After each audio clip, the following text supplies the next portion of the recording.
as you can tell by the thumbnail or the title, I don't know how I set it up yet, but I just bought a high mile. I mean, it's not really high mile, but we're gonna get into the details of my new to me E90 M3. It's a Jerez Black 2008 6-speed double hump M3 car, not a carbon roof, sunroof car. But honestly, the car looks really good, and I just finished washing it, and I'm like, wow. I'm happy with the purchase. So here it is, 2008. Well, I don't want to go through it again, but this is the car. Yeah, lowered on BC coilovers, Apex wheels. I'm not too sure of the specs, but I'm probably gonna get rid of those later on. Has the active waterworks rear section, no cats. It has the secondary cats and the resonators. It's tuned. I'm not really sure by who. I'm still waiting for the who bought it from, the person who basically did all the modifications to the car. So yeah, so I'm still waiting back to see exactly what they did to the car, but for a fact the rod bearings and the actuators were done.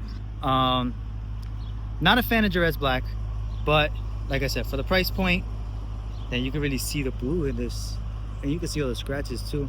Not really fan of Jerez Black. I really wanted a jet black if I was to get black. Even still, I didn't want it. I didn't want a black car.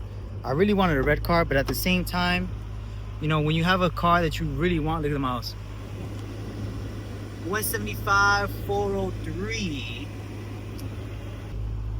So before I get into what works and what doesn't work, yeah, I bought the Jerez Black car because one, the price point where it was at, and two, you can't go wrong. Like, I don't know if you guys, anybody does research on E90 M3s, but you know, there's cars that have 300k miles. There's somebody that just drove from California to Jersey or New York cross country with this car, and the car didn't skip a beat. So you know, these cars are good cars. I'm familiar with it. I had an E90 prior, probably like for 4 years. I had the car 4 or 5 years.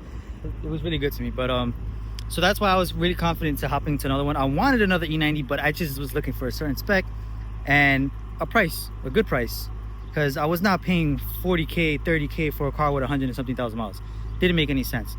And honestly, this was the cheapest car that I found, and I was like looking around, like as a E90, like E92s, you can maybe find one, but the owner doesn't know if they do the rod bearings, whatever the case is, or you might get lucky, you might find a car that does have rod bearings done or whatever the case is. But in this case, everything was done to the car. Because you know, there's cars out there. I just seen one get posted on Facebook Marketplace. Just because the car is listed for a certain price doesn't mean it's gonna sell for that price. So I just seen one, a blue coupe with gray interior. Just so long ago posted for 21, and it had more miles. I think it had a 177 or 176 or something like that. But nonetheless, I was like, you know what, I'm not gonna care. Like, I would be able to drive this car without caring about it, without too much caring about the paint too much, or you know, the body is straight, no accidents. With that being said, let's get into the spec of this car. So obviously Jerez Black, 6-speed double hump, 2008, facelift trunk. I told you guys the mods already. So it does have parking sensors that work, which I'm really hype about. Active waterworks, you know what I'm saying? Oh, look at the heat in the pictures. If you're speaking about heat, look at that. Flu games. But yeah, parking sensors, keyless entry, sunshade. This one has a zip tie. Probably gonna have to fix that. Obviously gonna fix that. Sunshade. The back one does not go down. If anybody knows anything about sunshades, I do not like messing with sunshades or any crazy interior stuff that's like, you know, electrical. But if you guys know anything about this, just let me know what it could be.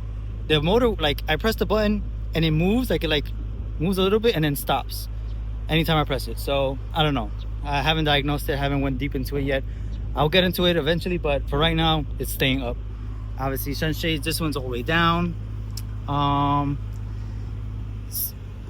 My last car, the back seats didn't go down, and I was like, nah, there's no way I'm not getting another E90 and the back seats don't go down. That was a terrible, like, I had a terrible day. Anything I wanted to do something, I had to go around. And then my boy Bobby, what's good, bro?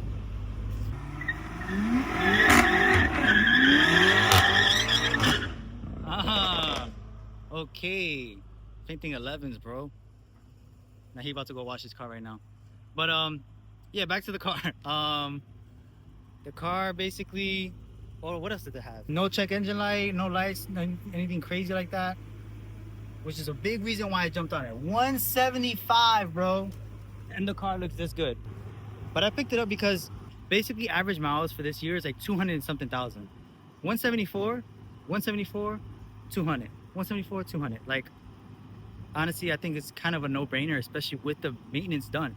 It's okay. Let's just be honest. When I sold my E90, I did a ton of stuff to the car, but the car wasn't even in this much of a good shape.